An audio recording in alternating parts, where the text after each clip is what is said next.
Let me ask you something. You know the years you played on the team? Yeah. That's one of the kids on that team, his dad was a gangster. There was no witness relocation plan. Really? Which kid? I don't know what his name is.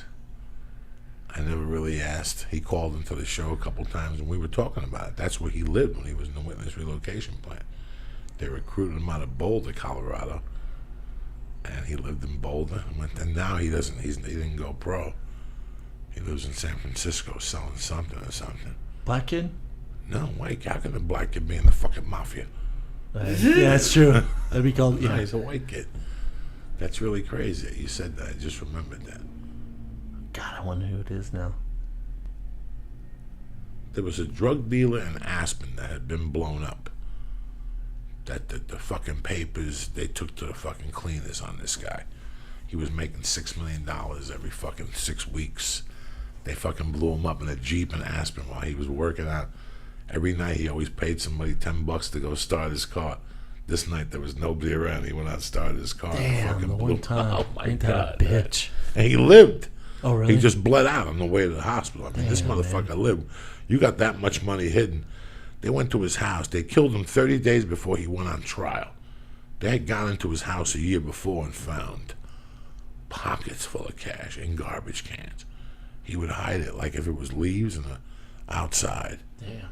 You know, $900,000 counts everywhere. And then he went to restaurants and dropped the money off at different restaurants. Like, you're my friend. I go, Brendan, leave this here. Let me know when my tab is up. And you're like, there's $900,000 in here. Even if you eat here every fucking night, you buy dinner for everybody every night, you'll never spend this shit, you know? They found his coke in Boulder one time at the bus station. That's how that whole investigation started. Boulder, and you look at Boulder and you're like, no, Joey. By the Albertsons, do you remember where that was? By 28th Street, by Coco's? Oh, yeah. Yeah. By Kmart out there? There used to be a field out there. There used to be a field out there. And there used to be a pizza place in South Boulder. The guy had, not Abo's. There was a different pizza chain for a run in Boulder. Not Bojo's. No. This was on, I think they sold Cosmos? No. They were brick oven something. This is 30 fucking years ago. But one night that son, he decided he didn't want to work for the pizza parlor no more. He was selling cars and going to school, and I was selling cars and going to school. And we used to work opposite shifts. And one day he didn't come in. He didn't come in for a few days. And he was telling me a story that he had gotten arrested. And it came out in the paper days later that he was walking his dog. He let his dog off the leash. The dog went onto the field, was sniffing something. He went over to see what it was. It was a briefcase. He picked it up. There was money. He picked it up to leave, and within 30 feet, the fucking cops jumped on him and shit. They threw him down the floor. They set up a mock lab. They fucking tested the blow. This is all right down 30th Street. Boulder was buck wild like that because everything went through fucking Boulder back in those days. Boulder's not, then you had the bus stop. Yeah. Which the bus stop still there is a strip club that's owned by a church. We were banned to go there. CU players? Yeah, banned. Yeah. I'd been there a couple times. That's a strip because there's nothing else to fucking do in Boulder. There was nothing else to do. A church owns it?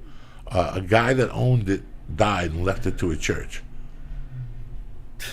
So it's like the only strip club within fucking 30 miles. Yeah, unless you want to go to Denver where you have Shotgun Willies where they don't fuck around. And Diamond Cabaret. Diamond Cabaret. I used to be a bounce man there. You know, they used to do comedy there. Really? When they first opened in they opened probably in 94. They didn't know what they were really doing. They were serving steak. They had 3 showrooms going then. That's a big place, Diamond Cabaret, Big right? place, yeah. Big place, yeah. I used to work at the nightclub next to it called Wish. I was a bouncer there.